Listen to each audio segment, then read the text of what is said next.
Hello everyone. आज आपके सामने विलियम वर्ड्सवर्थ की पोएम द रेनबो और माई हार्ट लीप्स अप के बनने वाले इंपॉर्टेंट क्वेश्चंस पर हम लोग बात करेंगे। सबसे पहले ये पोएम कब लिखी गई और कब पब्लिश हुई और इसको किसने कंपोज किया है। ये कई सारे क्वेश्चंस हैं जो आपके टीजीटी पीजीटी एग्जामिनेशंस में आते हैं। देखते हैं। द रेनबो और माई हार्ट लीप्स अप। दरअसल ये इस पोएम का नेम इसकी फर्स्ट लाइन से ही जाना जाता है, लेकिन इसको चूंकि इसमें रेनबो के विषय में बताया गया है, क्योंकि रेनबो के देखकर, इंद्रधनुष को देख करके बड़ा ही प्रभावित होते हैं, तो इसको रेनबो टाइटल भी दिया गया है। द रेनबो और माई हार्ट लीप्स अप, दोनों नेम से जानी जाती है, द रेनबो और माई हार्ट लीप्स अप। और सेकेंड क्वेश्चन है इज अ लिरिक पोएम। ये लिरिक है, ये भी आ सकता है। द रेनबो और माई हार्ट लीप्स अप क्या है? ये लिरिक है, याद रखिएगा। ये क्या है? ये लिरिक है बाय विलियम वर्ड्सवर्थ, और ये विलियम वर्ड्सवर्थ ने इसको लिखा है। It was written on March 26, 1802, और इस पोएम को 26 मार्च 1802 में कंपोज किया गया है या लिखा गया है। याद रखें, 26 मार्च 1802 में इस पोएम को विलियम वर्ड्सवर्थ के द्वारा लिखा गया है। While Wordsworth was living at Dove cottage, जिस समय विलियम वर्ड्सवर्थ डव कॉटेज एक प्लेस जगह थी जहां पर रह रहे थे, उसी टाइम पर इसको लिखा है। And published in 1807 in poems in 2 volumes. और इस पोएम को 1807 में विलियम वर्ड्सवर्थ का एक पोएम्स इन 2 वॉल्यूम्स, एक कलेक्शन ऑफ द पोएम है, उसमें ये 1807 में इस पोएम को पब्लिश किया गया है। तो देख सकते हैं कि इस पोएम को कंपोज कब किया गया है? 26 मार्च 1802, 26 मार्च 1802 को इसको कंपोज किया गया या लिखा गया है। और उस टाइम पर विलियम वर्ड्सवर्थ डव कॉटेज पर रह रहे थे। और पब्लिश कभी हुई? 1807 में ये पोएम को पब्लिश किया गया है।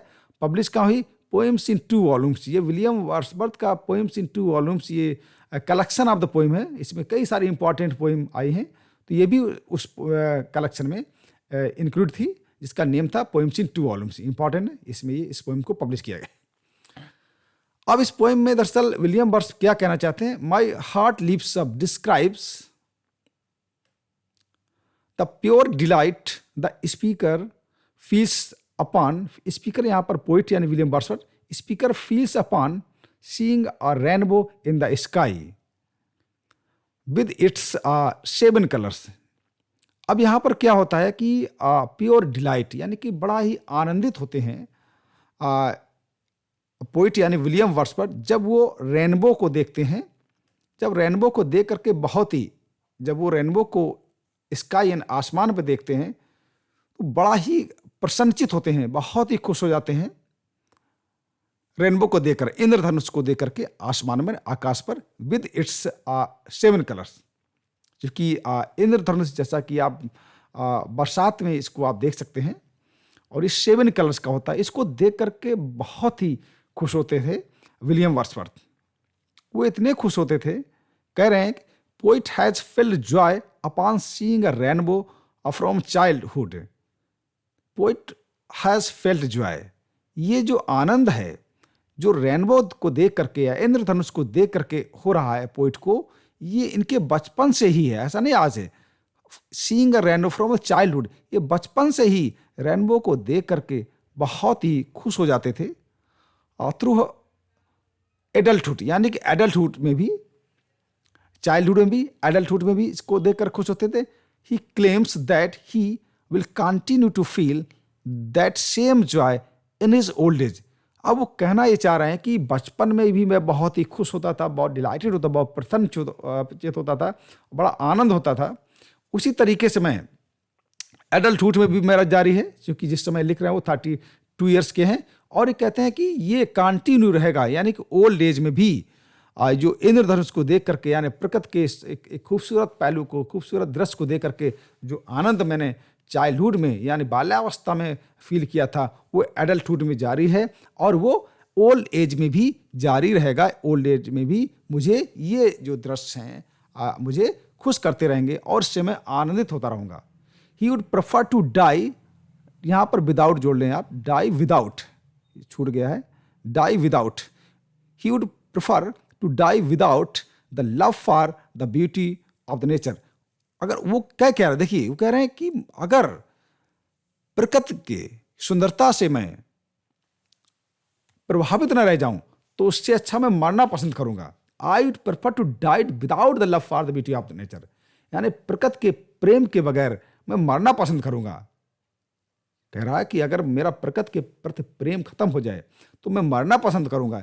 ही would prefer to die without the love for the beauty of nature, यानी प्रकृति के प्रति इतना लगाव, कह रहा है ना, ऐसा हो ही नहीं सकता कि मैं आज भी प्रकृति के प्रति लगाव है, जो प्रकृति की जो नेचर की जो ब्यूटी है उसके प्रति आज भी मेरा लगाव है और वो कंटिन्यू रहेगा। अगर ऐसा नहीं रह पाया तो मैं मरना पसंद करूंगा। ये इसकी इंपॉर्टेंट जो इसकी बैकग्राउंड थी। अब हम इसकी लाइन टू लाइन पढ़ लेते हैं। क्या पोइम से, छोटी सी पोइम है। फर्स्ट लाइन इसकी है, my heart leaps up when I behold, leaps up ना उछल कूद कर देना, उछल कूद माने प्रसन्नचित होना। माई हार्ट, पोइट कह रहा मेरा हृदय उछल कूद करने, लीप अप उछल कूद करने लगे, यानी मैं इतना प्रसन्नचित हो जाता हूँ।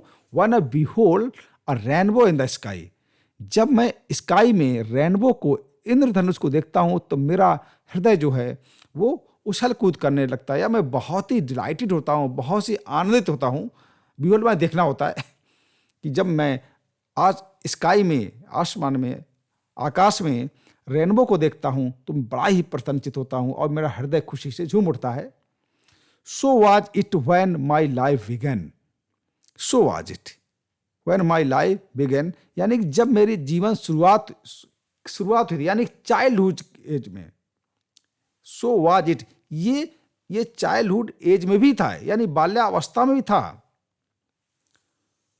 सो is it now I am a man, अब मैं चूंकि एडल्टहुड हूं, यानी मैं 30 ईयर्स का ओल्ड, 32 वर्ष की एज में हूं, आज भी मैं इसको देख करके, यानी कि ये प्रकृति के प्रति जो लगाव था, प्रकृति के जो दृश्यों को देखकर वो आनंदित होता था, वो लाइफ बिगन यानी चाइल्डहुड में था, लाइफ बिगन यानी उसकी चाइल्डहुड की एज में भी था।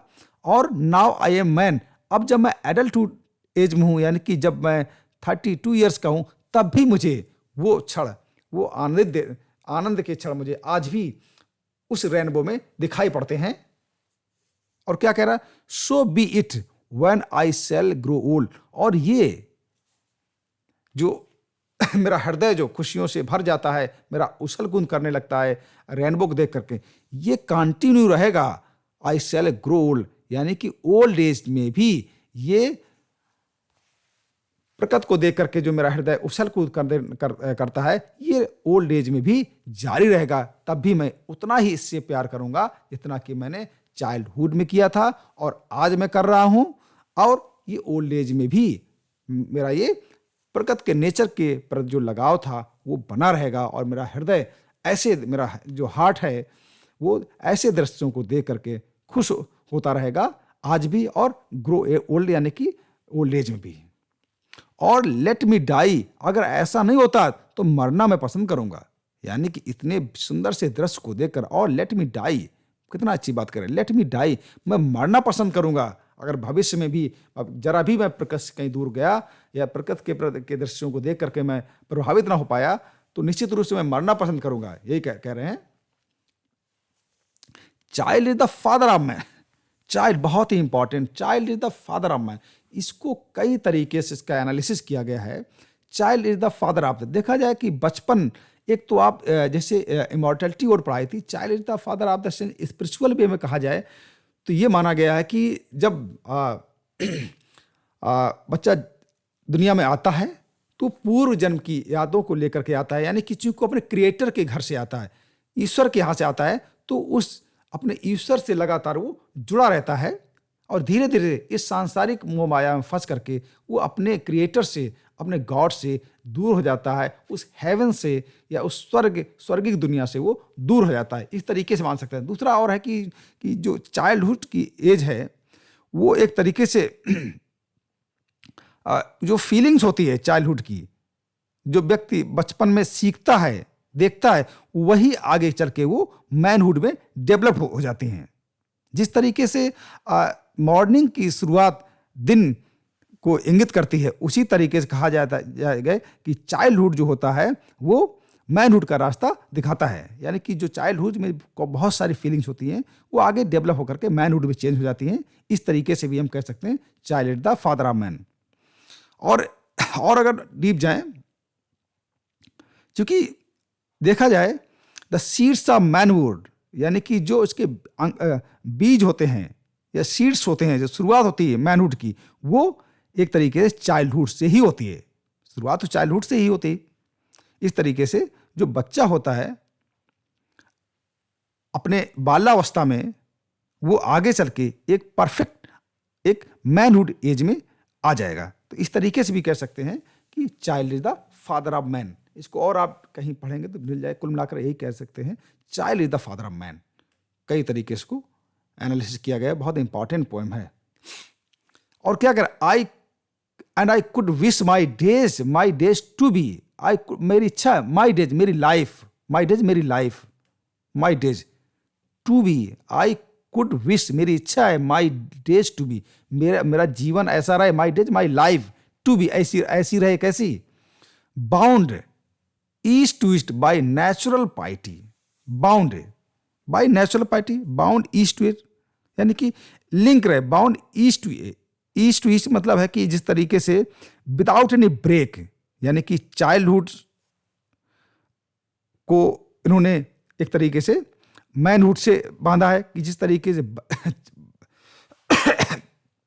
चाइल्डहुड जो बाल्यावस्था थी उसका लिंक मैनहुड से रहा या एडल्टहुड से रहा, और एक तरीके से एडल्टहुड का जो कनेक्शन है वो ओल्ड एज से बना रहे, यानी कि लगातार बाल्यावस्था, ठीक है, और एडल्टहुड और इसके अलावा ओल्ड एज, इनका मेरा लगातार ये कनेक्शन बना रहा है बाय नेचुरल पाइटी। और मैं जुड़ा रहा हूँ किससे? By natural. मैं बहुत नेचुरल पाइटी मैंने बहुत रिस्पेक्ट के साथ, यानी कि bound east to east by natural piety, बहुत प्रकृति के प्रति जो हमारा पाइटी में जो सम्मान है वो लगातार हर एक अवस्था मेरे जीवन में लगातार बना रहे, और मैं प्रकृति को इसी नज़रिए से मैं देखता रहूँ। नेचुरल पाइटी बहुत पवित्रता के साथ, बहुत ही एक सम्मान के साथ मैं प्रकृति के प्रति मैं जुड़ा हूँ, यानी कि ओल्ड एज में भी, बुढ़ापा में भी मैं प्रकृति के प्रति इसी तरीके से जुड़ा रहा हूँ, जिस तरीके से bound east to east by natural piety, जिस तरीके से मैं बालावस्था से और मैं चाइल्डहुड से मैं एडल्टहुड में भी आया, तब भी मुझे उस रेनबो में वही दृश्य दिखता है। और इसी मैं चाहता हूँ मैं इस बहुत पवित्रता के साथ, बहुत सम्मान के साथ मैं नेचर से भविष्य में भी, यानी ओल्ड एज में भी मैं जुड़ा रहूँ। ये एक बड़ी इंपॉर्टेंट पोइम है। तो रेनबो का मैंने एक पिक लिया है, इसको आप देख सकते हैं, पिक्चर को देखते हैं, इस तरह रेनबो होता है। तो इसकी बड़ी इंपॉर्टेंट छोटी सी पोइम है, बहुत ही इंपॉर्टेंट पोइम है, इसको आप इस तरीके से देख सकते हैं। The child is the father of man, बहुत इंपॉर्टेंट है। ओड ऑन इंटीमेशन इमॉर्टलिटी में ये लाइन आपको स्टार्टिंग मिलती है, child is the father of man. इसको मैं अलग से और डिटेल बताऊंगा। उम्मीद करते हैं आपको इस पोइम को पसंद किया होगा और समझ भी गए होंगे, और इस कई सारे क्वेश्चन पूछ सकते हैं। और ये लाइन तो कई बार आई भी एग्जामिनेशन में। इसको बहुत छोटी सी पोइम है, इसको सब पूरी तरीके से आप पढ़ लेंगे तो कभी क्वेश्चन गलत होने वाला नहीं है।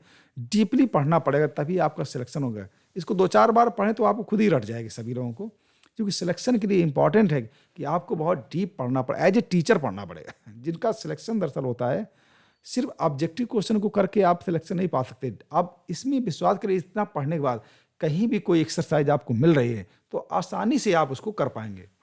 कोई भी एक्सरसाइज हो, कोई भी ऑब्जेक्टिव क्वेश्चन हो, इतना पढ़ने के बाद उसको आसानी से कर पाएँ। सीधे ऑब्जेक्टिव क्वेश्चन में घुसेंगे तो हो सकता है कि आप कर पाएँ, लेकिन थोड़ा कठिनाई होती है। तो आप सबसे पहले एक तरीका पढ़ने को होता है, आप उस पोइम्स को पढ़ें, इसके बाद ऑब्जेक्टिव सीरीज में जाएँ, जहाँ भी कोई प्रैक्टिस करा रहा हो वहाँ भी जाएँ, फिर बड़ा मजा आएगा। और सिलेक्शन तभी होते हैं जब आप डीपली स्टडी करते हैं किसी टॉपिक पर। Thank you very much. और ये अगर टॉपिक पसंद आए तो सब्सक्राइब जरूर करिएगा, ताकि आगे लगातार आपको वीडियोज़ मिलते रहें और इस टाइप के लेक्चर आपको मिलते रहेंगे। Thank you very much.